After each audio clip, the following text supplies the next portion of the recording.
시간 우리에게 주시는 하나님의 말씀은 요한복음 12장 24절에서부터 26절까지입니다.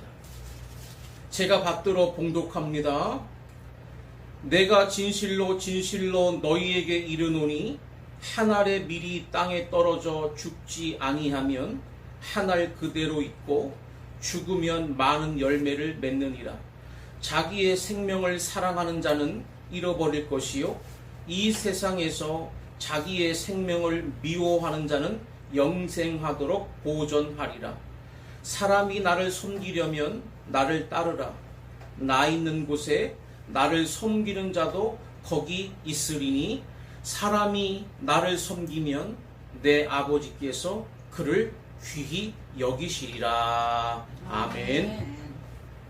오늘은 희생하는 미랄이 됩시다 라는 제목을 가지고 하나님의 말씀을 선포하도록 하겠습니다. 따라하겠습니다. 희생하는 미랄이 됩시다. 희생하는 미랄이 됩시다.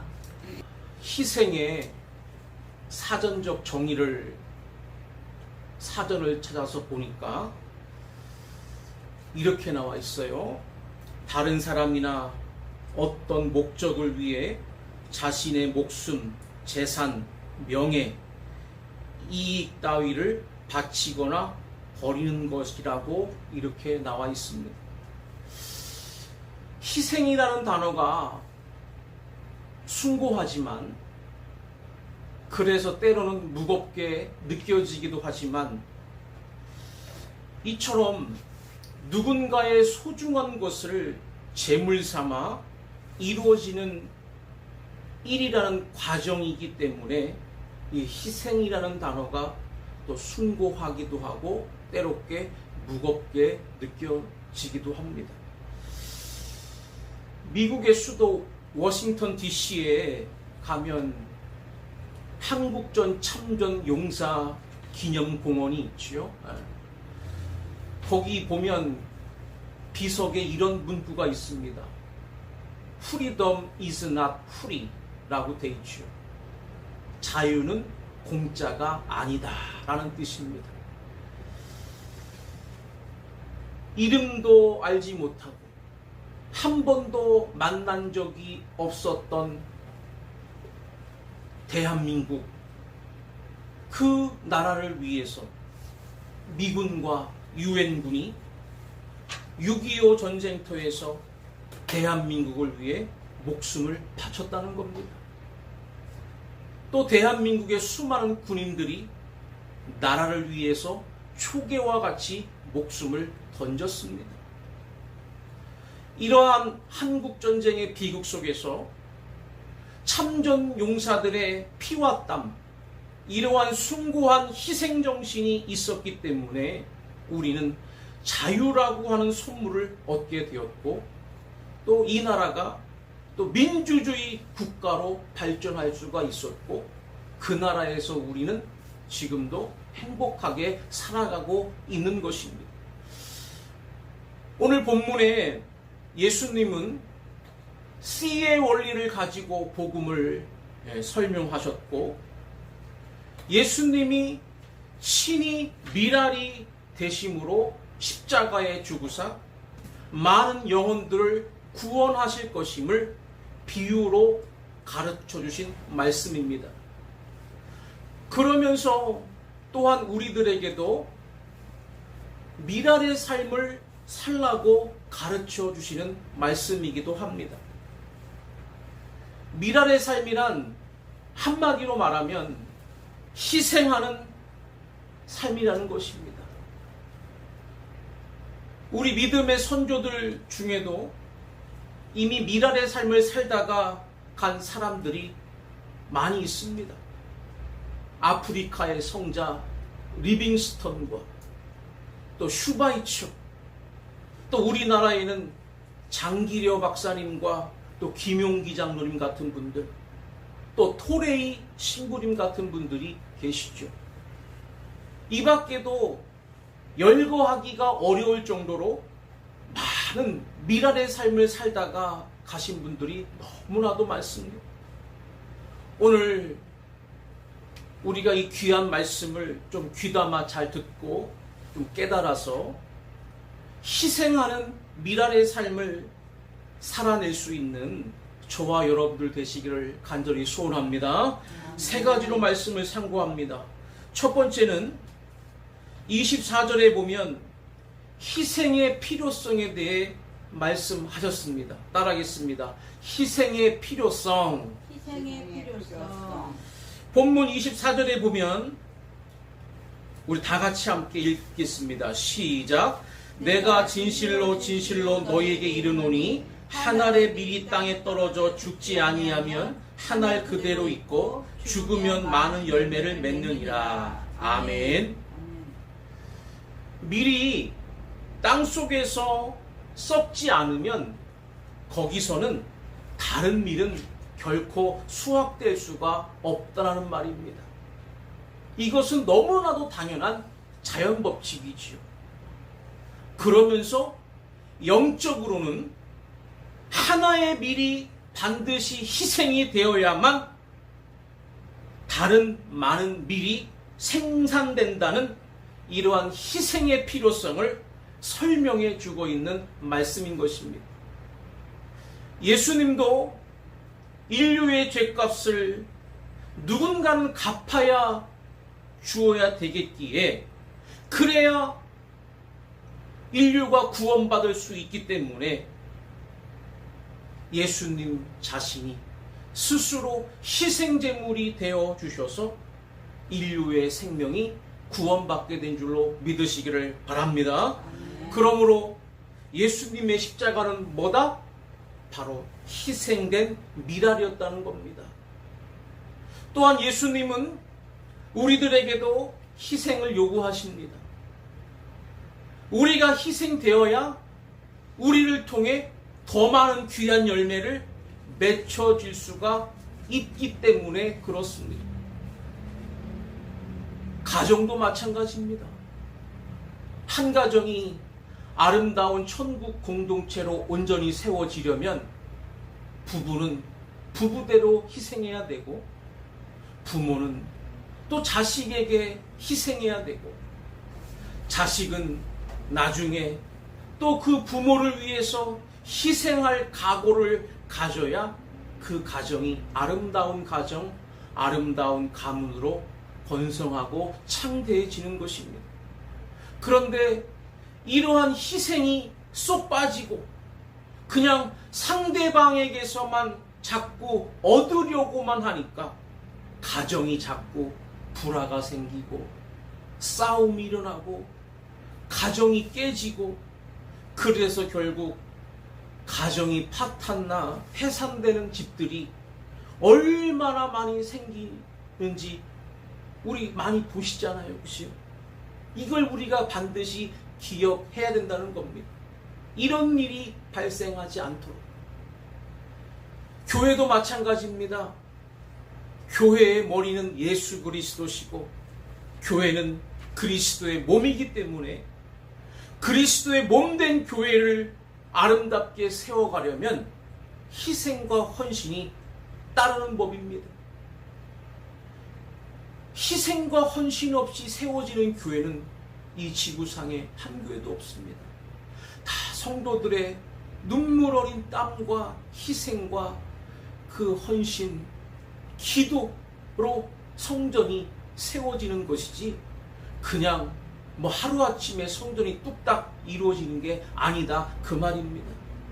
그렇다면 내가 매 주일마다 또 매 시간 예배 때마다 교회에 나오면 어떤 마음을 우리가 품어야 되냐면 내가 몸된 이 예인교회 성전을 내가 섬기는데 이 교회를 위해서 내가 희생해야 될 부분이 무엇일까를 늘 하나님 앞에 기도하며 늘 찾아야 되는 것입니다. 하나님, 내가 이 성전을 위해서 내가 어떠한 부분에 대해서 내가 헌신할 수 있을까요? 어떻게 내가 나를 드리고 나 자신을 드리는 희생과 헌신을 통해서 이 교회를 아름답게 세워갈 수 있을까요? 이러한 신앙적인 고민과 하나님의 마음을 품은 이러한 영적인 고민들을 우리가 하면서 영적인 신앙생활을 해 나가야 된다는 것입니다. 그럴 때 교회가 하나가 될 수 있는 것이고, 한 비전으로 뭉칠 수 있는 것이고, 한 뜻으로 함께 나갈 수가 있는 것입니다.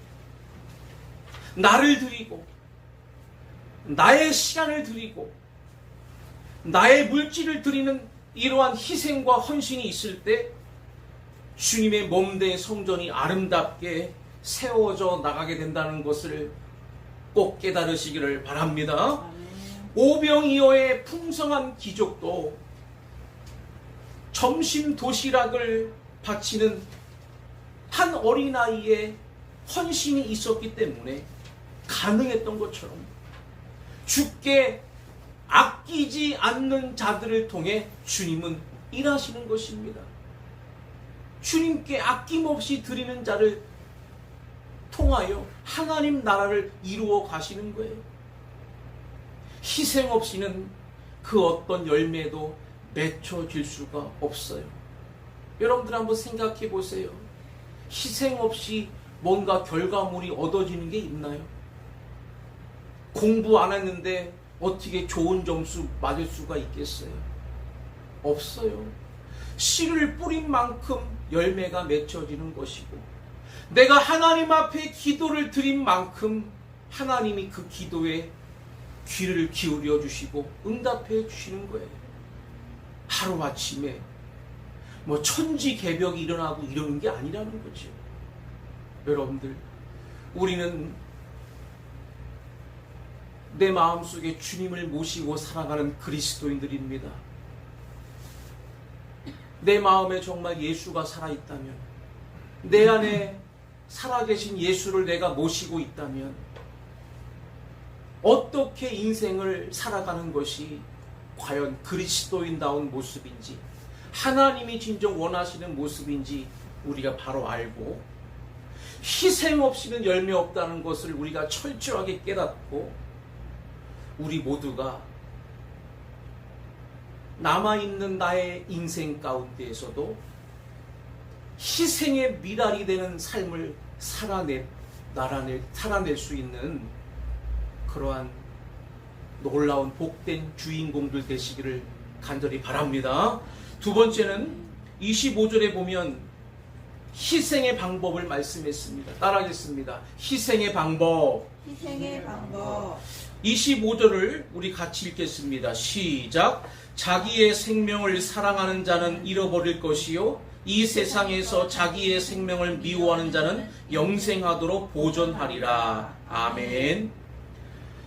참된 희생은요, 나를 버리는 겁니다. 나를 버리는 게 참 희생이에요. 오늘 본문에도 자기 생명을 미워하는 자라고 이렇게 말씀했습니다. 사람은요, 이기적인 존재이기 때문에 많은 사람들 대부분이 다 자기 자신을 위해 살아갑니다. 그러다 보니까 자꾸 이해관계가 생겨서 어떤 일이 발생해요? 남을 짓밟게 되고, 또 자기를 그 위에 높이려고 이렇게 혈안이 되어 살아가고 있다는 겁니다. 그러나 남을 짓밟고 내가 그 위에 높이려는 그러한 삶은 유익한 삶이 아니기 때문에 아름다운 열매가 맺어질 수가 없다는 것입니다. 우리가 남을 위해 희생한다는 것은 제가 앞서도 말씀했지만 나 자신을 죽이는 거예요. 내가 죽어야 예수가 사는 법입니다. 내 자아가 아직도 꿈틀꿈틀거리고 내 고집이 살아있으면 안 된다는 거죠. 희생이 될 수가 없다는 겁니다.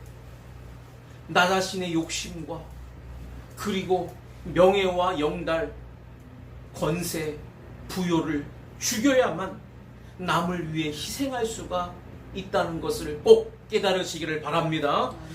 희생은요, 자신의 이익을 생각하기보다 남의 유익을 먼저 생각할 때 이 희생이 이루어지는 법이에요. 고린도전서 10장 24절에 누구든지 자기의 유익을 구하지 말고 남의 유익을 구하라 이렇게 말씀했습니다. 뿐만 아니라 우리가 예수님을 위해 살려면 예수님을 위해 우리 자신을 죽여야 된다는 겁니다. 우리가 나의 생명까지 내놓을 수 있는 가치는 무엇 때문인지를 잘 설명한 말씀이 있는데 마태복음 16장 25절에 보면 누구든지 제 목숨을 구원하고자 하면 잃을 것이요 누구든지 나를 위하여 제 목숨을 잃으면 찾으리라 그랬습니다. 생명은 두 가지가 있어요. 이 땅의 목숨도 있고 영원한 생명도 있습니다.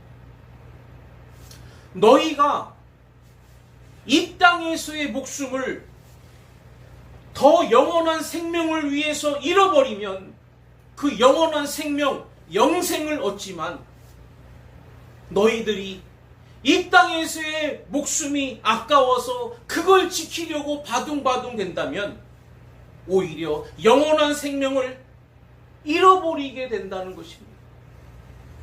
그러므로 이 세상에서 가장 귀한 나의 생명을 내놓을 수 있는 것은 뭐예요?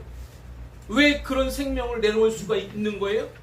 바로 더 귀한 생명이 있다는 것을 우리가 알기 때문에 우리가 내놓을 수가 있다는 겁니다. 그게 없는 사람은 자기 희생을 절대로 할 수가 없습니다.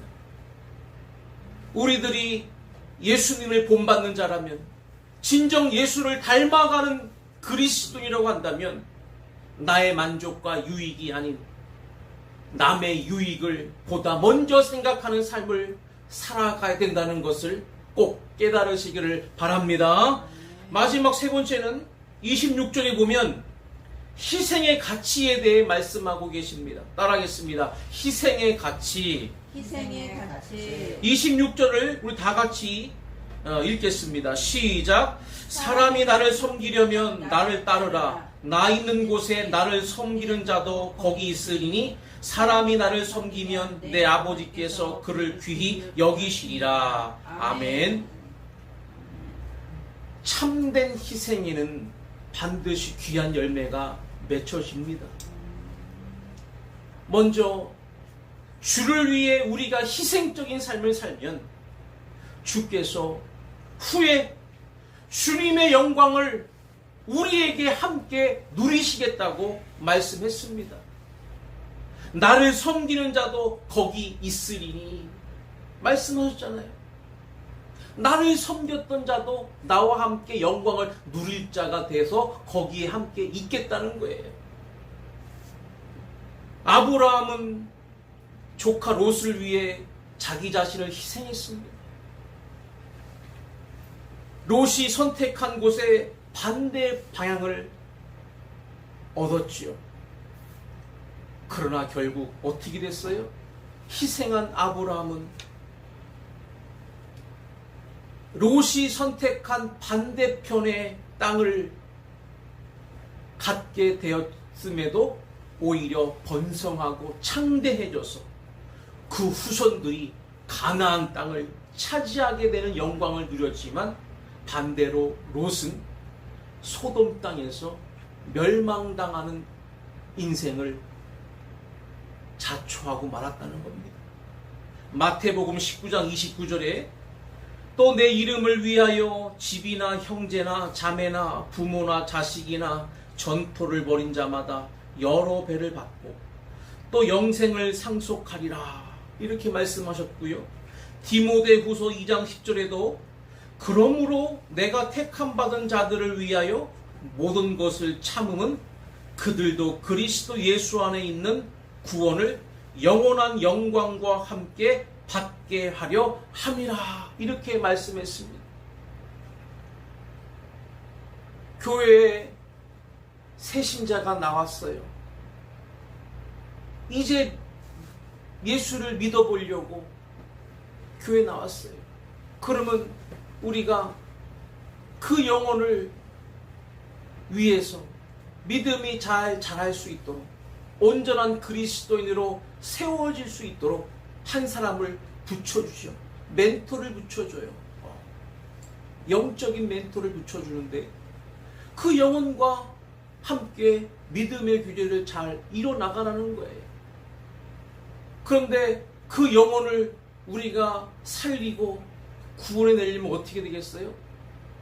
낮아질 수밖에 없는 거예요.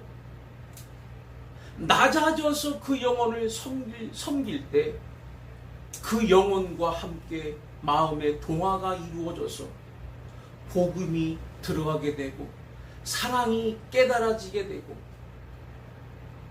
은혜가 깨달아져서 믿음이 점점 성장하여 장성한 분량에까지 이르게 할 수 있다는 겁니다. 엄마들이 아이를 낳았어요. 아이 젖 먹일 때 어떻게 해요? 엄마의 위치에서 엄마의 눈높이에서 그 아이를 바라봅니까? 아니잖아요. 그 갓난 아기의 위치에서 그 갓난 아이의 모습에서 품고 같이 가잖아요. 이게 바로 희생이라는 거예요. 나를 하나님 앞에 드리는, 내가 그 사람을 구원하기 위해서 내가 낮아지는 거, 내가 썩어지는 거, 나를 버리는 거, 이게 진정한 참된 희생이라는 거죠. 양화진에 가면 외국인 선교사 묘원이 있는데 저도 거기를 많이 다녀왔습니다만 갈 때마다 참 많은 감정을 느끼게 돼요. 이 선교사님들의 희생과 헌신이 결국 이 대한민국을 오늘에 이르게 했구나라는 것을 늘 깨닫게 됩니다. 그 선교사 묘원에 루비 체이첼 캔드릭 선교사의 묘비가 있는데 그 묘비의 문구에 이런 글이 있어요. 만일 내게 줄 수 있는 1000개의 생명이 있다면 모두 조선을 위해 바치리라. 이런 문구를 거기다 기록해놨어요. 감동되지 않습니까? 1907년 9월 말 조선 땅에 도착한 지 불과 9개월도 되지 않은 이듬해인 1908년 만 24세를 일기로 별세한 미국의 남감리교 선교사 루비 캔드릭 선교사, 이 죽음을 앞두고 자기가 생전에 남긴 말입니다. 만일 내게 줄 수 있는 1000개의 생명이 있다면 모두 조선을 위해 바치겠다는 거예요. 이처럼 캔드릭 선교사는 자신의 목숨을 아까워하지 않고 선교를 했는데 우리도 그 엄청난 구원의 은혜를 힘입어서 구원받아 하나님 자녀가 되어 은혜의 감격을 누리고 살아가고 있는데 그럼에도 불구하고 우리가 풍요 가운데만 만족하고 안주한다면 그리스도인으로서 무슨 할 말이 있겠냐? 그런 말입니다. 한 사람의 희생이 얼마나 많은 놀라운 열매를 맺었습니까? 숲에서 길을 내는 건 참 힘들지요. 그죠? 누군가가 앞장서서 그 길을 뚫고 나가야 되니까, 길을 만들어 내야 되니까 힘들어요. 하지만 그 길을 따라 후대들이 따라온다면 내가 맨 처음에 앞장서서 그 길을 만들고 닦는 수고와 희생이 있었지만 그래도 그 믿음의 길을 후대들이 잘 따라온다면 얼마나 그 걸음이 가치 있는 고귀한 길이 되겠습니까? 이 세상이 알지 못하는 평화와 기쁨을 너에게 주러 왔노라. 이렇게 말씀하신 예수님을 우리가 본받아 우리도 남은 생에 복음을 전하며 기꺼이 주를 위해 희생할 수 있는 삶을 살아갈 때 주님도 우리와 함께 주님의 영광을 같이 누리게 하신다는 거 반드시 기억하시기를 바랍니다. 오늘 말씀 마칩니다. 우리들이 하나님의 미랄이 될 때 하나님으로부터 오는 기쁨을 얻고 누릴 수가 있습니다.